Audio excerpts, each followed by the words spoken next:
স্বামী তো পেয়েছি, কিন্তু মনের মানুষটা পেলাম না।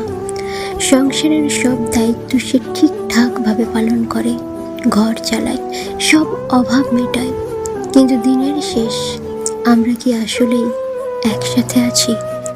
একই ছাদের নিচে থেকেও আমাদের মধ্যে কোনো কথা নেই, কোনো হাসি নেই।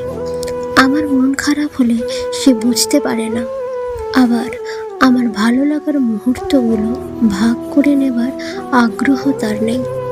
আমার রাগ, অভিমান কিংবা ছোট ছোট স্বপ্নগুলোর কোনো দাম নেই তার কাছে।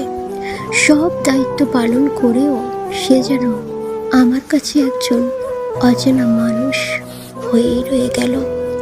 আসলে অভাব মিটলেই তো আর সংসার হয় না, মনের মিল আর একটুখানি ভালোবাসাই তো আসল। আমি শুধু একজন দায়িত্বশীল মানুষ চাইনি, চেয়েছিলাম একজন জীবন সঙ্গী যে আমাকে আমার মতো করে বুঝবে।